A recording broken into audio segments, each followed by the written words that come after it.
Ongi etorri Etel Telebistaren saio berri honetara.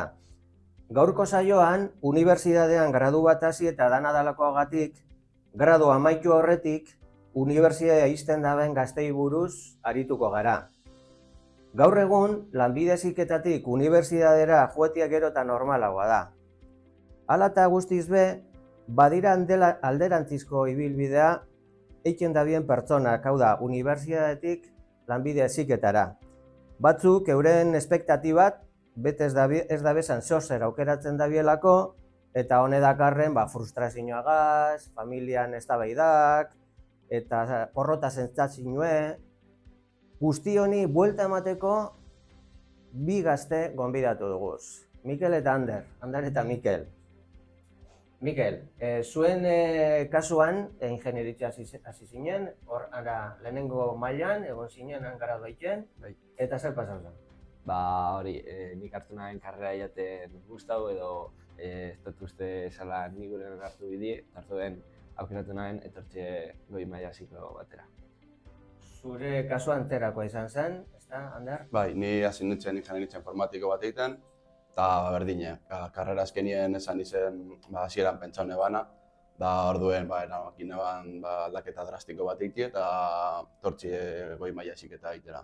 Hori, eta bitxo zauzie, goi mailako ziklo bat egiten, goi maila diseño fabrikazio mekaniko egiten, eta ze modu zauzie?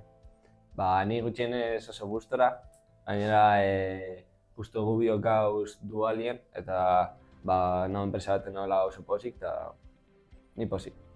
Espero zenduna topatzen duzu? Bai, azkenien da beste modu bat klaseak emoteko. Azkenien unibertsitatean da zozer askoz gehiago teorikue, eta hemen goi mailako heziketan erabiltzen da metodologia, azkenien lagutze dutxut talde lana egitea eta azkenien zozer askoz praktikoa hau da. Ikusten zuzuke askoz praktikoagoa eta... Klasien gehien bat ditugula erronkekin, eta nik uste dut dela metodologia hon bat, nik gutxien gustatzen dute, eta oso ondo. Zuk esan zu, Ander, igez eta zu baita ere enpresetan egon zinen, lehenengo mailan egonda, maiatan aldien edo. Zelako esperientzia izan zen enpresakoen? Zer egiten, zer ekintzak edo zer aktibidadek egon zinen? Ondo, azkenien badeko zuan instruktore bat, eta moldatu iten zara pizkat enpresan behar dutenari. Nire kasuen, azkenien esan hau kalitateko departamentuen, da azkenien hori pasatzen dozkue enpresati baiten da bizan herramientak edo piezak, da neurtzi eta holako gauzak. Oin zauzie, bixo zauzie bigarren mailan, eta oin, ekainatik ekainera urtebeteko kontratuaz jarraitzen duzue enpresa berien, kontratuaz. Aurreko urtean nagoen enpresa berien, hartu eskuen, justo bioi, eta klasiko jente gehiago, eta nien hau kalitateko departamentu, nien hau justo marrazketako departamentu, nagoiten lan delineante moduen. Orduen, eite dut justo klasinen moto egune, oso antzerako eite dut lanien, eta nire gutxi ez nago oso pozik. Bitxu, Etelen, holan orokorrien, unibertsitatetik lanbide heziketara etorritako ikasleen kopurua 8 bat, 9 bat ingurukoa izaten da, ez? Kasu batzutan gehiago, ez? 15, inkluso batzutan 30 baino gehiago izan daitezke.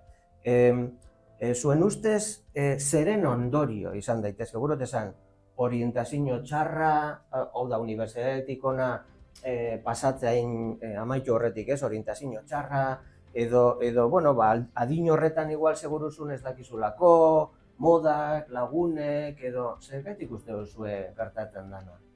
Nik uste dut dela, ez orientazio txarra, baina azkenien txikitatik sartzen dozkue buruan unibertsitatera joan garela, ikasi behar dugule, eta azkenien horrekin ez dozuz gero beste aukera batzuk baloratzen. Orduen, eltzen da nien momentua, aukeratzeko momentua, ikuste duzu unibertsitatea, nire kasuan hitz egiten bat, ikuste duzu unibertsitatean zer gustatzen jatzun, edo zer pentsatzen duzule hortik dala zure bidie, eta gero etzen zara eta aurkitze duzu hori ez dela. Eta orduen zer zatu duzu, eta hori zer egiten dut. Eta nire kasuan adibidez, eneban beste karrera bat hartzeko ideia aukeratu ze, ja berez, karrera egon nintzen nien biletzen, hori izan bakarra, como que me llama la atención, eta zanean, pues, beste alde batetik jongo naz. Nik hasen igual nintzen zen, justo ni lagundana jusien unibertsitatera, eta orduen, ez dakit, nekien zein, apunta hona esan hor karrera batzuk, tukeaten hori, eta sartzen zen hor. Gure batzutan eragina hunditzen auki, Bai. Ez da nakorra eta ez dakit, ez tasuna geratuatzien edo inbeste gauza bat, bueno. Eta etorkizunari begira, datorren urtien hau gradua, bueno, gure esango jo mailako ziklo gradua gaindituta, planak pentsatu zuen zer egin edo? Nireko pentsauta, igual unibertsitatea berriro bultatzien. Azkenien, oin ja ikusiot hemen oso gustora nahuela, eta saiatuko naz bilatzen zer honekin erlazionatuta dagoena, ingenieritza mekaniko edo lako zer. Ni be antzerako justo oin lanien ezauztien, galdetuztien galdera hau, ia ze pentsetan naben, luzetzeko kontratu edo ez luzetzeko, eta nik esan hotzen ez da itela. Moten moztie ez dakit kontratu hon bat, igual alko nasaiatu egiten beste grado bat eta segitu lanien, edo ez toztien moten kontratu bat joan gaso unibertsitatera, ez dakit esan du. Pentsau biozue. Bai. Baina pentsau biozue zelan egin.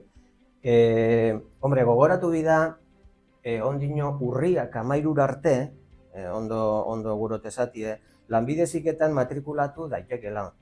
Eta saio hau ikusten da benen artien, ikusleen artien, baten bat balego, unibertsitate itxi gure dauena, pentsaizue lanbide heziketan oraindik aukera bikaina. Dekozuela ikasketak jarraitzeko eta ez ikasturti alperri galtzeko. Orduen, eskerrak emon, bi gonbidatuei, bai Mikel, bai Anderri, eta beste kaldien zauzien ikusle guztixe be bai, eskerrik asko horregotarren, eta ondo izan.